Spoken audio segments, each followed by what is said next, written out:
क्योंकि ज्ञान का और पर्सनैलिटी के साथ बड़ा समन्वय होता है। आप जीन्स टी शर्ट या टाई लगा के बैठ जाते हो और फिर लिखें देवज्ञ आचार्य, तो फिर आदमी सोचता है कि यही होगा क्या। पर्सनैलिटी के बड़े नंबर होते हैं। तो आदमी जो चुनाव लड़ता है या कहीं पर भी पूजनीय होता है, आप देखिए कई कथावाचक पेट निकला होता है, लाल चिट्ठ होते हैं, लोग ये सोचते हैं ये कथा सही बोलेगा। और बेचारा कोई सूखा पतला सा हो, दुबला पतला सा हो, उसको कथा बोलने के लिए बोल दो, बोलेंगे इससे क्या कथा सुनेंगे, जबकि ज्ञानी बहुत हो सकता है। इसलिए लगन से जो बनने वाला योग होता है वो पर्सनैलिटी का होता है। पर्सनैलिटी हो या ना हो, और अगर किसी के पास धन बहुत ज्यादा हो, उसको बोलते हैं धैनु योग, धन से बनने वाला राजयोग। कोई बहुत ज्यादा अच्छी पर्सनैलिटी तो मैं नहीं कहूंगा मुकेश अंबानी की, लेकिन धनाढ्य है, जबरदस्त पैसे वाला है। अब मैं ये कहूं कि भाई बाबा रामदेव भी बहुत खूबसूरत है, वो भी नहीं कह सकता, क्योंकि पैसे वाला तो वो भी 10वें 12वें नंबर पे पहुंच गया, लेकिन इनकी वैल्यू भी बड़ी जबरदस्त है। इसलिए जिसके पास धन है तो धन से भी राजयोग बनता है, जिसकी पर्सनैलिटी है उसका पर्सनैलिटी से भी राजयोग होता है। इसको धैनु योग बोलते हैं।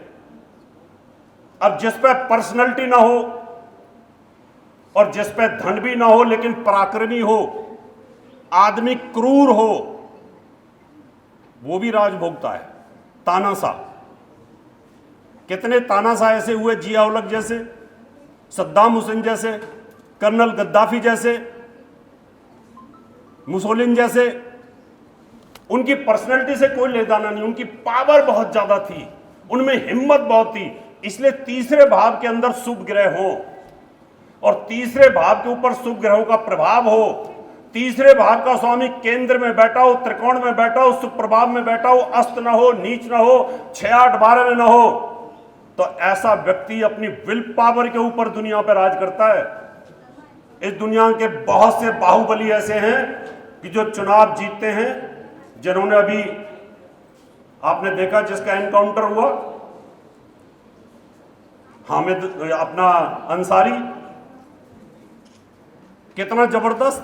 बहुत सारे ऐसे राजा भैया जैसे लोग बाहुबली चुनाव जीतते हैं, उनको कोई रोकने वाला नहीं होता, और जेल से जीतते हैं लगातार। एक ये राजयोग भी होता है। एक होता है जलध नाम का राजयोग, चौथे भाव से बनता है। वो चौथे भाव में शुभ ग्रह बैठे हों, शुभ प्रभाव हो, 6, 8, 12 में ना हो, ऐसे व्यक्ति महलों में रहते हैं। जैसे कभी राजमाता यहां से गई, वो महलों में ही रहती हैं, उन्होंने कोई चुनाव नहीं लड़ा, जीता भी नहीं, जनता का बेहद प्यार है उनके पास, महलों की रानी है। महलों में रहने वाली रानी, महलों में रहने वाला राजकुमार, वो भी राजयोग कारक होता है। वो जिधर चला जाए उसकी भी वाह वाह होती है। जिनके पास अथाह प्रॉपर्टी हो, जिनके पास फार्म हाउस, गाड़ी, हजारों एकड़ जमीन, घोड़े, हाथी हों, वो लोग भी राजयोग कारक होते हैं। बोलते हैं इन्हीं को टिकट दे दो, ये चुनाव जीत जाएंगे और इनको कहीं ना कहीं जबरदस्त लाभ मिलेगा। इसलिए कुंडली में देख लेना कि ये जो बच्चा है इसको लगन से राजयोग प्राप्त होने वाला है, या धनवान होगा, या ये बहुत पराक्रमी होगा, और या इसके पास इतने सुख साधन होंगे कि गांव में एक जमींदार होता है, सुख साधन होते हैं, बड़ा जमींदार होता है, चुनाव जीतता है प्रधानी का, सरपंच का, और धीरे धीरे वो एमएलए का चुनाव जीतता है, फिर एमपी का चुनाव जीतता है और मिनिस्टर बन जाता है। एक पंचम भाव से राजयोग बनते हैं, ध्यान से सुन लेना। पंचम भाव होता है बुद्धि का। जिस व्यक्ति के पास अपार बुद्धि हो, बहुत इंटेलिजेंट हो, शार्प माइंडेड हो, वो अपने दिमाग से राजा बनता है। वो बना था मनमोहन सिंह, आरबीआई का गवर्नर,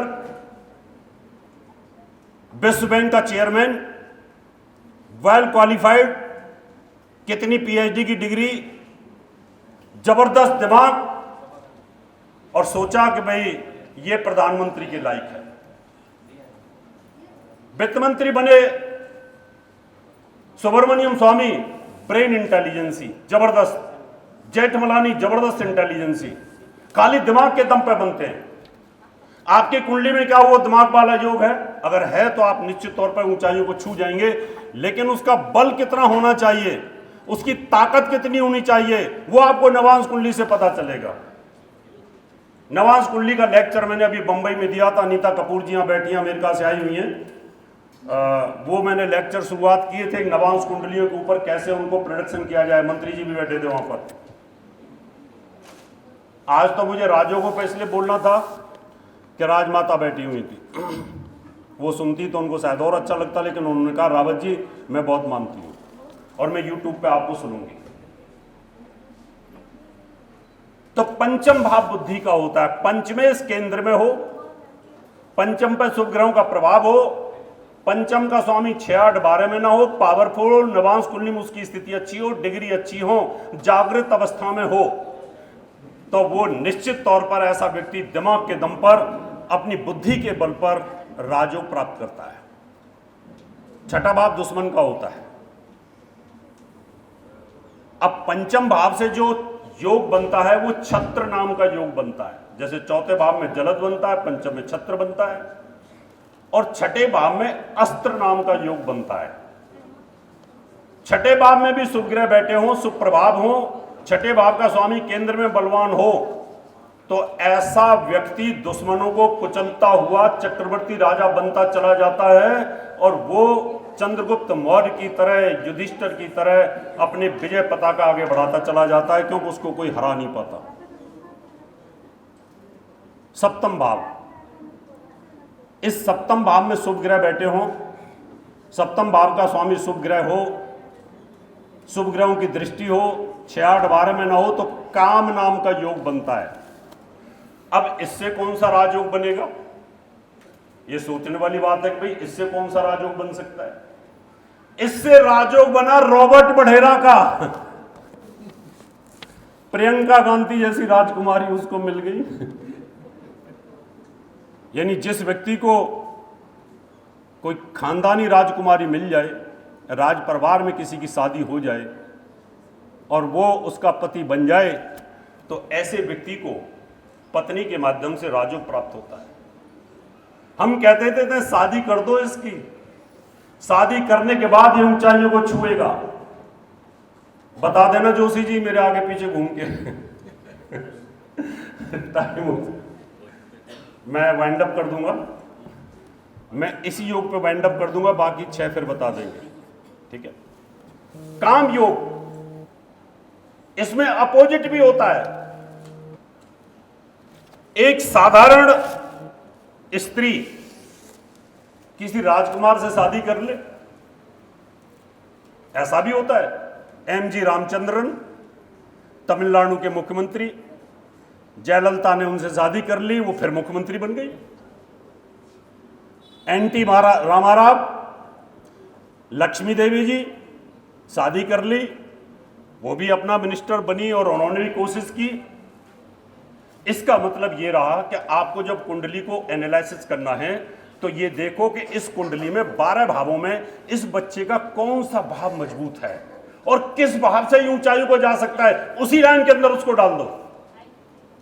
अगर उसको लगता है कि वो स्त्री के माध्यम से उसका भाग्योदय होने वाला, जल्दी शादी कर दीजिए, स्त्री के भाग्य की वजह से आदमी ऊंचाइयों को छूना शुरू कर देगा, या स्त्री है तो पुरुष के माध्यम से ऊंचा छूना शुरू कर देगी। अगर उसको लगता है कि पैसे के दम पर आदमी ऊंचाइयों को छुएगा तो पैसे की लाइन के अंदर उसको निकाल दो। अगर लगता है कि बच्चा पर्सनैलिटी में बहुत जबरदस्त है, 6 फीट का जवान है और बहुत अच्छा है, इसको चुनाव के क्षेत्र में निकाल दो। ये बच्चा बड़ा पावरफुल है, क्लास में गुंडागिर्दी करता है, दबंगई करता है, दादा टाइप का है, उसको भी उसी फील्ड के अंदर निकाल दो। आपका फर्ज बनता है कि उसको सही दिशा देना, और सही दिशा आपकी उस व्यक्ति को राजयोग दे देगी, और जो आप हाथ से लिख दोगे ना वही हो जाएगा। ये होती है ज्योतिष। अब इसके अंदर और गहराई होती है। वो व्यक्ति कितना पावरफुल होगा उसके 9 हिस्से अगर मैं कर दूंगा तो नवांश बन जाएंगे। अगर कल टाइम मिला तो मैं नवांश कुंडली पर इन्हीं राजयोगों को और डेप्थ में बताने की कोशिश करूंगा। आपने प्यार से सुना, बहुत बहुत धन्यवाद। और जोशी जी को बहुत बहुत धन्यवाद, इनके लिए ताली एक बार। आपका प्रोग्राम बहुत हिट हुआ, बहुत सफल हुआ, मुझे बहुत खुशी है। सूर्य नगरी जोधपुर के अंदर आपने ज्ञान की विजय पताका लहरा दी है, इसके लिए मैं आपको बहुत बहुत साधुवाद देता हूं, बहुत बहुत धन्यवाद देता हूं। जय ज्योतिष, जय श्री राम।